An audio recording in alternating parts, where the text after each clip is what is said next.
नमस्कार, चिकनौटा चौक पर मौजूद है पातेपुर विधानसभा क्षेत्र का ये सीमा, जहां पर से समस्तीपुर और मुजफ्फरपुर के सीमा खुलते हैं। आप देख रहे होंगे ये बिहार बंद पूरी तरह यहां पर फ्लॉप हो चुका है और सभी गाड़ियां अब चालू कर दी गई है। और कहा जा रहा है कि यहां पर जो जाम किया गया था, बंद किया गया था, तो इस बंदी के दौरान आम लोगों का समर्थन नहीं मिल रहा था। केवल भारतीय जनता पार्टी के कार्यकर्ता ही उस जाम में शामिल हो रहे थे, उस बंदी में शामिल हो रहे थे और इसी वजह से ये कार्यक्रम पूरी तरह से फ्लॉप हो रहा था। इसीलिए बीजेपी ने हार के और यहाँ पर देखा कि आम जनता का समर्थन नहीं मिल रहा है तो उसने इस जाम को तोड़ दिया है। और आप यहाँ पर देख सकते हैं गाड़ियों का जो आवागमन है पूरी तरह से अब शुरू कर दिया गया है। और बिहार बंद में जो ये बिहार बंद का असर है वो बेअसर हो चुका है। शिव कुमार जी कुछ देर के बाद दहाड़ते हुए आपको नजर आएंगे जब आप देखेंगे कि बिहार बंद क्यों ये बेअसर हुआ। शिव कुमार जी, बिहार बंद क्यों बेअसर हुआ है? इसलिए असर हुआ क्योंकि वो जो बंदी का ऐलान किया था वही गलत किया था। अच्छा। इसी बिहार में कांग्रेस के प्रवक्ता को बीजेपी के प्रवक्ता प्रेम शुक्ला जो है वो भद्दी जो है से गाली देती है, मगर जो सरकार है वो मौन रहती है। और सबसे बड़ी जो आज जो बिहार बंद का जो असफल का कारण है, सबसे बड़ा कारण यह है क्योंकि जो विपक्ष होते हैं वह जो है से जाम करते हैं, आंदोलन करते हैं, मगर यहाँ पर जिसकी केंद्र में सरकार है, बिहार में गठबंधन की सरकार है और सत्ता वाले जो है वो सड़क पर बैठ रहे हैं, यह सबसे बड़ी घिनौना बात है। और इसलिए बिहार की जनता जो है यह बंदी को स्वीकार नहीं किया है और मजबूरन उनके कार्यकर्ता को जाम 1 घंटे में हटाना पड़ा। प्रधानमंत्री की मां को गाली दिया गया था इसलिए जाम किया गया, इसे कैसे देखते हैं? प्रधानमंत्री की मां की गाली दिया और हमारी मां को भी गाली दिया, क्योंकि देश की जो दूसरे व्यक्ति है, प्रथम व्यक्ति राष्ट्रपति होते हैं और दूसरे व्यक्ति प्रधानमंत्री होते हैं, तो मेरी मां को भी नहीं छोड़ा। मगर प्रधानमंत्री की मां की गाली देने वाला कौन है? भाजपा कार्यकर्ता है। भाजपा कार्यकर्ता? भाजपा कार्यकर्ता। किस दावे से कह रहे हैं यार? अब मेरे पास साक्ष्य है, मेरे पास फोटो है। अच्छा, भाजपा कार्यकर्ता है, मैं दिखा रहा हूँ आपको। ये बड़ी बात शिव कुमार जी कह रहे हैं कि जिसने प्रधानमंत्री नरेंद्र मोदी को मां को गाली दिया था वो भाजपा का कार्यकर्ता बताया जा रहा है। और ये सुनियोजित तरीके से ये गालियों का जो ये है सिलसिला है वो एक रणनीति तैयार करके तब गाली दी गई थी। दावे में कितनी सच्चाई है हम थोड़ा सा जानते हैं। और भैया सब्जी लोड किए हुए उन्हें परेशानी हो रही है। यही है वो गाली देने वाला, मोदी जी की मां का यही लड़का गाली दिया था और भाजपा कार्यकर्ता है। देखिए बताया जा रहा है कि यही है जिसने मोदी जी को मां को गाली दिया था। और आप देख रहे होंगे, आप इस लड़के को पहचानते होंगे, यही लड़का गाली दिया था। और अभी देख रहे होंगे उसके जो गर्दन है, उसका जो कंधा है, उस पर भाजपा का यहाँ पर प्रतीक चिन्ह जो कमल छाप है उसका गमछा यहाँ पर टांगा आपको दिखाई दे रहा होगा। तो ये सुनियोजित तरीके से ये सब कुछ किया गया।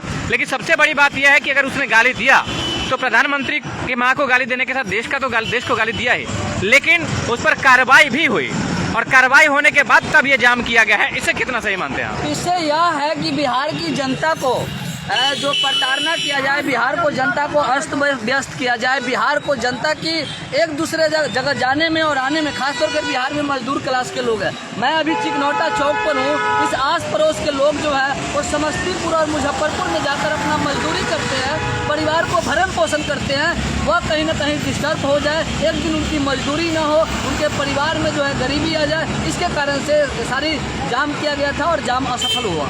आपको क्या लगता है कि नरेंद्र मोदी की मां को गाली दिया गया तो ये पूरे देश को गाली दिया गया?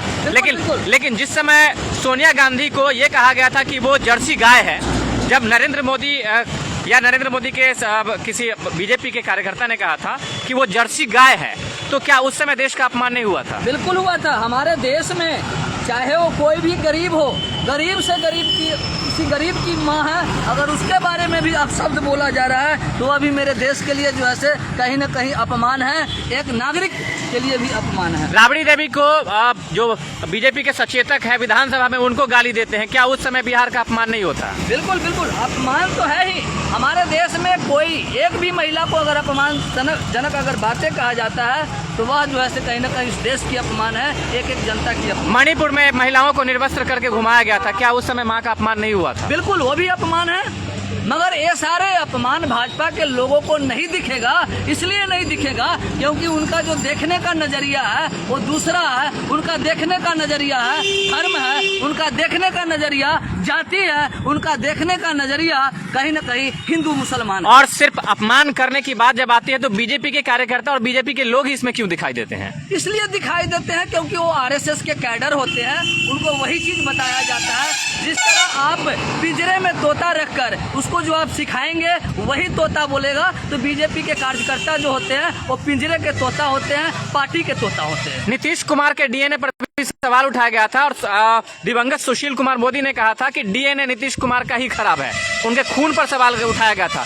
तो क्या उस समय नीतीश कुमार की मां का अपमान और पूरे बिहार का अपमान नहीं हुआ था? अरे हम लोग भी नाखून कटाए थे और बाल कटाए थे प्रखंड मुख्यालय पर। हमारे भी डीएनए की सवाल जब मुख्यमंत्री का सवाल किया तो बिहार वासियों की डीएनए की सवाल आ जाती है। इसलिए पूरी जनता उस समय नाखून बाल कटाकर डीएनए जैसे अपना मैच, यानी पहले माँ को गालियां देते हैं, फिर जाके धरना प्रदर्शन करते हैं, और जहां जहां माओ के साथ अपमान हुआ है वहां पर एक बार भी नहीं बोला गया। लेकिन जैसे ही प्रधानमंत्री नरेंद्र मोदी को भाजपा क्या करता है, उस समय सब बेंग हुआ, जिसको आप बोलते हैं मेढक की तरह, वो लोग बाहर निकल गए और जाम करने लगे। लेकिन जिस समय नेता प्रतिपक्ष की मां को गाली दिया जाता है, राहुल गांधी की मां को गाली दिया जाता है, उसे यहाँ तक कहा जाता है कि बार बाला थी। सोनिया गांधी को पूर्व प्रधानमंत्री की पत्नी थी, वे पत्नी है, उनको कहा जाता है कि बार बाला डांसर थी, नाचती थी। फिर 15 करोड़ में मिलने वाली वो औरत थी। तो उस समय देश का अपमान नहीं होता है, लेकिन नरेंद्र मोदी की मां को उनके ही कार्यकर्ता ने कहा, उस समय देश का अपमान सूझा। मेरा गोविंद जी एक सवाल और जवाब दोनों रहता है में। सवाल यह है कि अगर गाली दिया तो उसे भारतीय संविधान कानून है, जो अधिनियम है उसके दायरे, उसे कानूनन सजा मिलना चाहिए।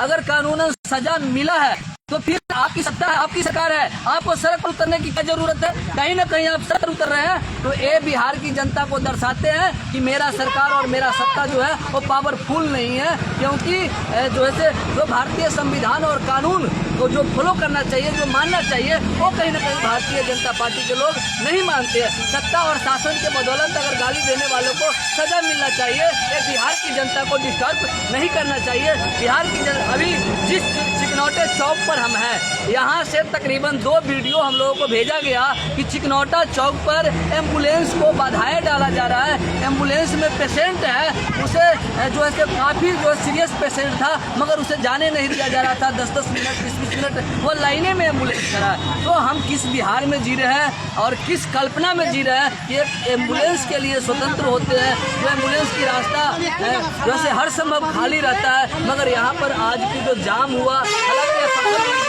जाम 1 घंटा में ही तोड़ दिया गया, प्रशासन के द्वारा यहाँ पर जाम को खुलवा दिया गया है। अभी आप देख सकते हैं गाड़ियाँ जो है चल रही है, मगर कहीं ना कहीं ये बिहार के लिए एक शर्मनाक है कि जिसकी सत्ता है, जिसकी प्रशासन है, अगर वही लोग सत्ता आपसे नहीं सुनता है। एक चीज और है, आपको क्या लगता है कि आपके अनुसार से क्या लगता है कि बीजेपी के पास अब कोई मुद्दा नहीं बचा हुआ है, और जो वोटर अधिकार यात्रा था, इसमें जैसे लोगों की लाखों की संख्या में भीड़ जुटी, क्या इस कारण से बीजेपी को कोई मुद्दा नहीं मिल रहा है और हार का डर सता रहा है? इससे हो सकता है कि एक जो निरर्थक जाम था, उस पर कानूनी कार्रवाई भी हुई, बता रहे हैं कि वो बीजेपी का आदमी था, गाली दिया था। तो ये कहना क्या है कि बीजेपी का एक डर है जिसके वो लोगों को डराने की कोशिश कर रही है। देखिए, हम लोग जब गांव में घूमते हैं, लोगों से बात करते हैं, जो राजनीति करने वाले लोग होते हैं, चाहे वो किसी भी दल के बात होती है, तो वैसे लोग कहते हैं कि आज तक जितने भी सरकार आए, मगर ऐसे सरकार जो एक जाति आवासीय में गरीब जो अंतिम पैदान के लोगों को है, वहाँ पर पैसे लेकर शोषण किया जा रहा है। आप म्यूटेशन में देख लीजिए, जो पहले 1000 रुपए में काम होता था म्यूटेशन, आज 10-10 हजार रुपए म्यूटेशन में जो है लिए जाते हैं। आप देख लीजिए, जमीन रजिस्ट्री में आज 6 महीना पहले 1500 रुपए दिए जा रहे, आज जैसे एक व्यक्ति 1500 रुपए मेरा